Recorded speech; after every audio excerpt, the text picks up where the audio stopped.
Good evening, ladies and gentlemen. This is LEAPTRAC bringing you an update for Friday, the 7th of November, at the end of the week. And Friday was a good day for the Nifty because it brought some cheer. However, why this but? That we explained to you during the course of the video. As you know, these are a series of videos brought to you for educational purposes, provides information and data from all the confirmed sources. So you will have all the data for you to take a decision. And in case you miss the market, you can get all the information and learn something out of it. So the first update of the day is the 1 month daily candlestick chart, which is put up here. Starts on Tuesday, the 7th of October, goes up to Friday, the 7th of November, which is the yellow highlighted candle on the right side, which is the white candle.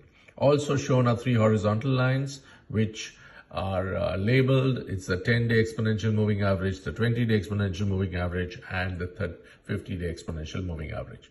And as you can see, on last Friday, the Nifty actually went to 25,318, which is just about touched a little below the 50-day EMA, took support and went up and closed at 25,492. So basically, whether the Nifty would have gone down so much was not so much expected. We're talking about 500, but it went down to 380.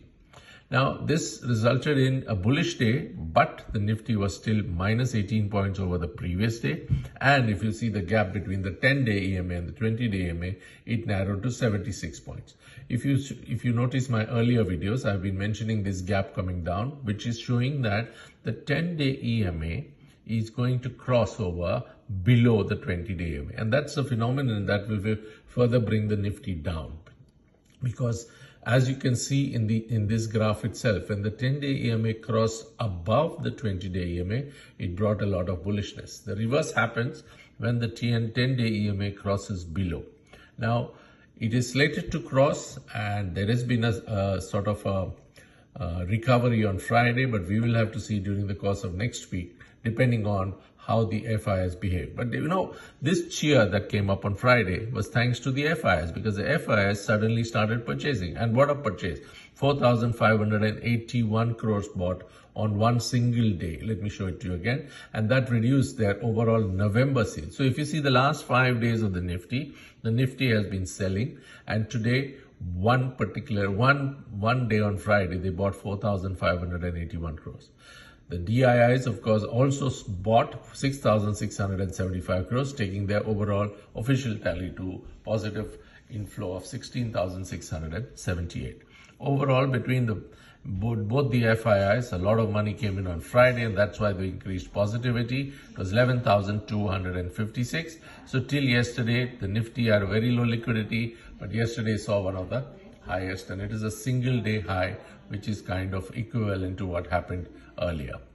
If you see the put call ratio, it has jumped to 0.95. This is a popular derivative indicator and helps you to gauge the market in terms of whether it's bullish or bearish. Dow Jones have been flat, so there's nothing much you can get from there. The government shutdown continues, so there's no sort of Q coming from the Dow Jones. The gift Nifty is showing minus 2950. So Monday, there could be further weakness on the Nifty, and that is to be watched out for the reasons which I mentioned earlier in the first update that I gave you on the daily 1 month candlestick chart.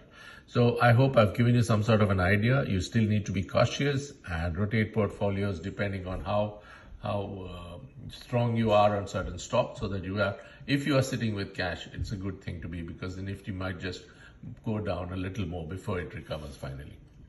I hope you like the contents of the video and the comments made therein. I thank you very much. I would love to have some comments from you to say whether you agree with what I have actually put up here.